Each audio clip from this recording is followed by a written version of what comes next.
Hi friend, good morning all of you. Struggle of education YouTube channel पर आप लोगों का बहुत बहुत स्वागत है। मैं राजेश कुमार आज पॉलिटिक्स का एक मोस्ट टॉपिक पर बात करने वाला हूँ। जैसा कि आप लोग देख रहे हैं, संविधान सभा का गठन। तो आइए संविधान सभा के गठन के बारे में हम लोग बात करते हैं, क्योंकि संविधान सभा का गठन की आवश्यकता क्यों पड़े, इसकी जो महत्वपूर्ण बातें हैं। जब अंग्रेज भारत अपने अधीन किए थे, तो जब तमाम क्रांतिकारियों ने, तमाम महापुरुषों ने देश की बलिदान दिया, तो भारतीयों का मत था कि भारत की जो शासन सत्ता व्यवस्था हो, उसकी रूपरेखा भारतीयों द्वारा तैयार किया जाए। तो ब्रिटिश सरकार ने 3 ब्रिटिश व्यक्तियों को भेजा था, क्रिप्स, लॉरेंस और अलेक्जेंडर। इन तीनों का मुख्य काम ही था कि सत्ता का हस्तांतरण करना। तो आइए कैबिनेट मिशन की योजना के तहत कैसे संविधान सभा का गठन होता है, आइए हम समझने का प्रयास करते हैं। संविधान सभा के गठन की बात करें हम लोग, तो सबसे पहले संविधान सभा का विचार की बात करें तो सबसे पहले एम एन रॉय 1934 में प्रस्तुत किया था। सबसे पहले संविधान सभा का विचार जिसने प्रस्तुत किया था वो एम एन रॉय थे, सन 1934 ईस्वी में। बाद में इसे कांग्रेस ने अपनाया और कैबिनेट मिशन योजना के तहत 1946 के आधार पर भारत का संविधान सभा का गठन हुआ। क्योंकि संविधान का जो गठन होने के बाद कैबिनेट मिशन 1946 में इसकी पहली बैठक होती है 9 दिसंबर 1946 को, जिसमें अस्थायी अध्यक्ष सच्चिदानंद सिन्हा को बनाया गया। तुरंत 2 दिन बाद 11 दिसंबर को 1946 को दूसरी बैठक होती है, जिसमें अस्थायी अध्यक्ष डॉक्टर राजेंद्र प्रसाद जी को और उपाध्यक्ष एच सी बनर्जी को बनाया गया और संवैधानिक सलाहकार के रूप में बी एन राव जी को बनाया गया। आइए हम आगे देखते हैं। हालांकि मूल रूप से संविधान की बात करें तो 389 सदस्य थे, जिसमें से ब्रिटिश भारतीय प्रांतों से 296 और देसी रियासतों से 93। लेकिन 15 अगस्त 1947 को जब भारत का विभाजन हुआ, तो सदस्यों की संख्या घटकर 299 रह गई, जिसमें से 229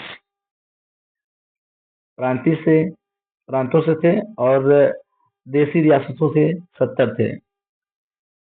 और इसमें मूल रूप से टोटल 299 में से भी टोटल 284 ही बचे थे अंतिम हस्ताक्षर के दिन, क्योंकि कुछ लोग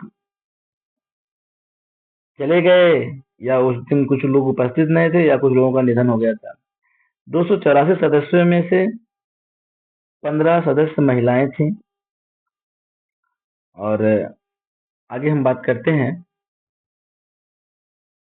इनमें से एक ड्राफ्ट कमेटी बहुत मोस्ट कमेटी थी। संविधान निर्माण में ड्राफ्ट कमेटी मोस्ट कमेटी थी। ड्राफ्ट कमेटी संविधान सभा की सबसे महत्वपूर्ण समितियों में से एक थी। इसका गठन 29 अगस्त 1947 को किया गया था। इसके अध्यक्ष doctor B are Ambedkar ji थे और इनमें कुछ और अन्य सदस्य थे। जैसे अध्यक्ष के रूप में डॉक्टर भीमराव अम्बेडकर जी थे। दूसरे नंबर पे एन गोपाला स्वामी अयंगर थे। अलादी कृष्ण स्वामी अय्यर थे। चौथे नंबर पे के एम मुंशी थे। पांचवें नंबर पे सैयद मोहम्मद सादुल्ला जी थे। 6 नंबर पे बी एल मित्तर थे और 7 नंबर पे डीपी खेतान थे। इनमें से पहले पूछा जाता है कि कुछ सदस्य थे जो लास्ट में चले जाते हैं।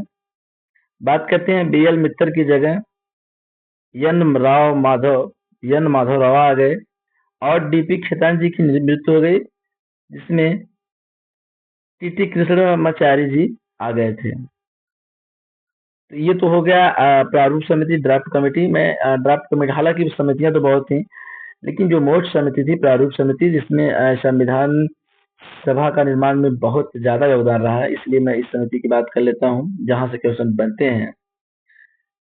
अब रही बात संविधान बनने का समय, समय की बात करते हैं। संविधान लगा समय 2 वर्ष 11 महीने 18 दिन, और इसमें कुल 11 अधिवेशन हुए थे। संविधान सभा की बैठक 11 बैठक हुई थी, लेकिन मोस्टली 3 ही पूछी जाती है, पहले, दूसरी और तीसरी। और संविधान के निर्माण में खर्च की बात करते हैं तो लगभग 64 लाख रुपए खर्च हुए थे। हालांकि खर्च तो 63,96,729 रुपए थे एग्जैक्ट, लेकिन मोटी मोटा मान लिया जाता है कि 64 लाख रुपए खर्च हुए थे। तो आइए नेक्स्ट बात कर लेते हैं। पहली बैठक मैंने बताया था 9 दिसंबर 1946, दूसरी 11 दिसंबर, जिसमें अस्थायी अध्यक्ष डॉक्टर राजेंद्र प्रसाद चुना गया था। 13 दिसंबर को तीसरी बैठक होती है, ये भी बहुत इंपॉर्टेंट है। पंडित जवाहरलाल नेहरू ने इस 13 दिसंबर 1946 को उद्देश्य प्रस्ताव प्रस्तुत किए थे। उद्देश्य प्रस्ताव की बात करते हैं। उद्देश्य प्रस्ताव प्रस्तुत किए थे, और यह उद्देश्य प्रस्ताव 22 जनवरी 1947 को संविधान सभा में स्वीकार कर लिया गया था। इसका विचार प्रस्तावना में देखने को मिलता है। तो आइए हम देख लेते हैं कौन कौन से थे प्रस्ताव में। सबसे पहले भारत की स्वतंत्रता एवं संप्रभुता बनाना, लोकतांत्रिक व्यवस्था स्थापित करना, न्याय, स्वतंत्रता और समानता का सुनिश्चित करना, अल्पसंख्यकों एवं पिछड़ों को वर्गों को हितों की रक्षा, संघीय व्यवस्था की स्थापना और विश्व में शांति का बढ़ावा करने का उद्देश्य प्रस्तुत किए थे। और ये 22 जनवरी 1947 को सभा में स्वीकार कर लिया भी गया था। आइए आगे देखें। अब हमारा संविधान 2 वर्ष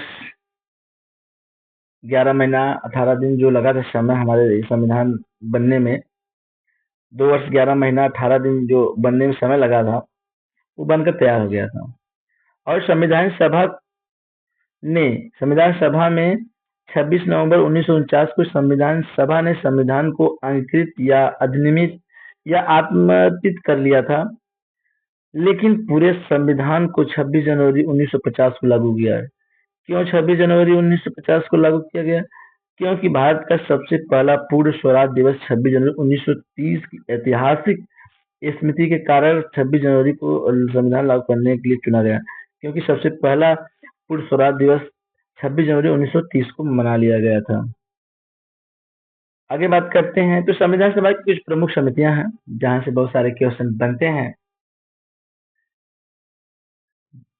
इसमें से संघ समिति की बात करते हैं, यूनियन पावर कमेटी, जिसके अध्यक्ष पंडित जवाहरलाल नेहरू जी थे। संघ संविधान समिति की बात करते हैं, यूनियन कॉन्स्टिट्यूशन कमेटी, इसके भी अध्यक्ष पंडित जवाहरलाल नेहरू जी थे। प्रांतीय संविधान समिति की बात करते हैं तो इसके अध्यक्ष सरदार वल्लभ भाई पटेल जी हैं। भारत के एकीकरण में जितना रोल सरदार वल्लभ भाई पटेल जी का है उतना किसी का नहीं है, इसलिए इनका भारत की जो रियासतें थी उनको मिलाने में, राज्यों को एकीकरण करने में सरदार वल्लभ भाई पटेल जी का बहुत बहुत योगदान था। ये भारत के प्रथम उप प्रधानमंत्री भी थे। अगला है सलाहकार समिति, इसके अध्यक्ष सरदार वल्लभ भाई पटेल थे। मौलिक अधिकार उप समिति की बात करते हैं तो इसके अध्यक्ष जे बी कृपलानी जी थे। अल्पसंख्यक उप समिति की बात करें तो एस.सी. जी मुखर्जी थे। ये कुछ मोस्ट संविधान सभा से जुड़ी समितियां थी। और अगर हम बात कर लें कि जैसे आपको बताया गया है 26 जनवरी को संविधान में लागू कर लिया गया है, और 26 नवंबर 1949 को संविधान बनकर तैयार हो गया था, लेकिन कुछ ऐसे थे जो 24 जनवरी 1950 को सभी संविधान के सभी सदस्य हस्ताक्षर कर दिए थे। जैसे बताया गया था 299 टोटल थे, लेकिन उनमें से कुछ इस पार कर गए, कुछ लोग चले गए, या कुछ लोग 24 जनवरी को उपस्थित नहीं थे, 24 जनवरी 1950 को। तो उनमें से 284 लोगों ने ही हस्ताक्षर किए थे, जिनमें से 15 महिलाएं थीं, महिला थी 15। और पहला हस्ताक्षर की बात करें तो पहला जो हस्ताक्षर किए थे वे थे पंडित जवाहर नेहरू जी। पहला हस्ताक्षर नेहरू जी थे, नेहरू जी पहला हस्ताक्षर किए थे। और अंतिम हस्ताक्षर की बात करें तो राजेंद्र प्रसाद जी, जो प्रथम राष्ट्रपति थे, और नेहरू जी प्रथम प्रधानमंत्री थे। ये हस्ताक्षर की कहानी है 24 जनवरी 1950 को सभी लोगों ने अपना हस्ताक्षर कर दिया था। उसके बाद 26 जनवरी 1950, 2 दिन बाद पूरे देश में लागू कर लिया गया। तो आइए अब एक बार रिवीजन कर लेते हैं संविधान सभा की प्रमुख घटनाएं, जैसे आपने पहले बताया है। 9 दिसंबर 1946 को संविधान सभा की पहली बैठक हुई है, जिसमें सदानंद सिन्हा को अस्थायी अध्यक्ष चुना गया था। 2 दिन बाद 11 दिसंबर को 1946 में डॉक्टर राजेंद्र प्रसाद को अध्यक्ष बने। और 13 दिसंबर को नेहरू जी ने उद्देश्य प्रस्ताव प्रस्तुत किए, और 22 जनवरी 1947 को उद्देश्य प्रस्ताव स्वीकार कर लिया गया। और 15 अगस्त 1947 को संविधान सभा संप्रभु निकाय बनी, मतलब पाकिस्तान का विभाजन हुआ, अलग अलग हुई, और ये संप्रभु जो सदस्य अलग होकर के 299 भारत के हुए। और 29 अगस्त 1947 को प्रारूप समिति का गठन हुआ, और 2 वर्ष 11 महीने 18 दिन जो संविधान बनने का समय लगा, बनने के बाद 26 नवंबर 1949 को संविधान अंगीकृत कर लिया गया। उसके बाद 24 जनवरी 1950 को संविधान के सभी सदस्यों ने हस्ताक्षर किए। जैसे मैंने बताया कितने हस्ताक्षर किए थे, बार बार 284, जिनमें से महिलाएं कितनी थी, 15। टोटल कितने सदस्य थे, 299। लेकिन उस दिन सिर्फ उपस्थित कौन कितने थे, 284 दिन। एक इम्पोर्टेंट चीज और पूछता है कि संविधान की जो मूल प्रति है उसमें कुल कितने पन्ने हैं। तो बता दें 251 पन्ने हैं, 251 पन्ने संविधान की मूल कॉपी में। ठीक है, आइए लास्ट लाइन देख लेते हैं। 26 जनवरी 1950 को संविधान पूरे देश में लागू हुआ, ये इम्पोर्टेंट है। तो कैसा लगी हमारी जानकारी? यदि हमारी जानकारी से आप संतुष्ट हैं तो अपने दोस्तों के साथ शेयर करें, और हमारे चैनल को सब्सक्राइब करें, लाइक करें।